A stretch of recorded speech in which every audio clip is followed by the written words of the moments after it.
Le champignon de Paris fait vraiment partie des légumes.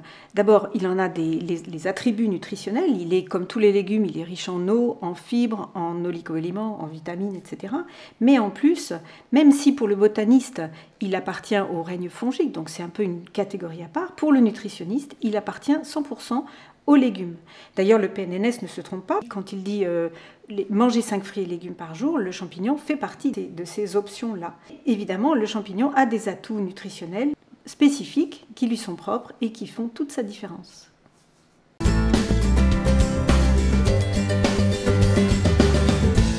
Les champignons, comme tous les légumes, ont des atouts nutritionnels communs, par exemple les fibres, le potassium et certaines vitamines. Mais évidemment, chaque légume a ses particularités, les champignons ont leurs particularités et ils ont même une teneur exceptionnelle en 3 vitamines, B2, B5, pp.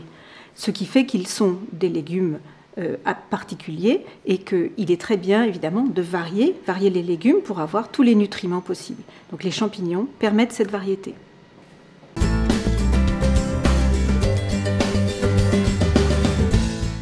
Le champignon est naturellement pauvre en sodium, donc de fait il peut être consommé par tous les gens qui surveillent leur consommation de sel.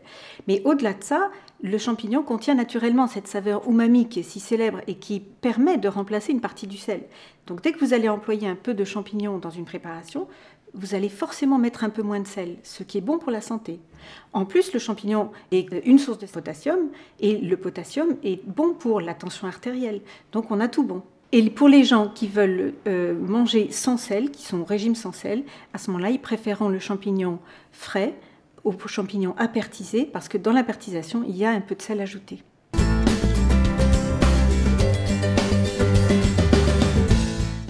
Le champignon est naturellement très peu calorique. Il est riche en eau, il contient à peine 22 kilocalories pour 100 grammes, c'est-à-dire à peu près autant que du concombre, de la courgette, etc. Donc vous pouvez vraiment en manger autant que vous voulez, de n'importe quelle façon, cru, cuit.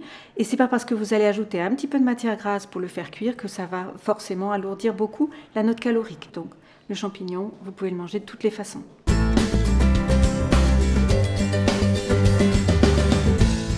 Le champignon de Paris peut vraiment être consommé par tout le monde. Effectivement, il contient des fibres douces qui sont tolérées et qui sont supportables par n'importe quel intestin, du plus petit enfant à la personne âgée, en passant par les gens qui sont les plus fragiles, les plus sensibles d'un point de vue intestinal. Il est bien toléré par tout le monde. Qu'il soit cru, qu'il soit cuit, on peut vraiment le proposer à n'importe quel convive.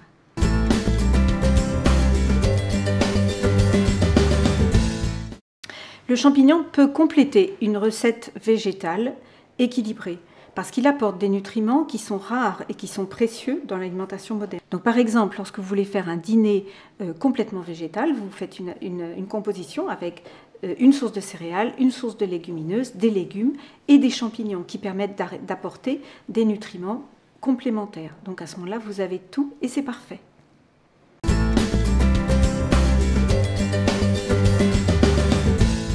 Il faut que vous sachiez que le champignon de Paris contient des substances particulières qui font qu'il est naturellement exhausteur d'arômes. Qu'est-ce que ça veut dire? Ça veut dire que quand vous allez mettre un petit peu de champignon dans une préparation, vous allez avoir un développement aromatique bien supérieur que s'il n'y a pas de champignons.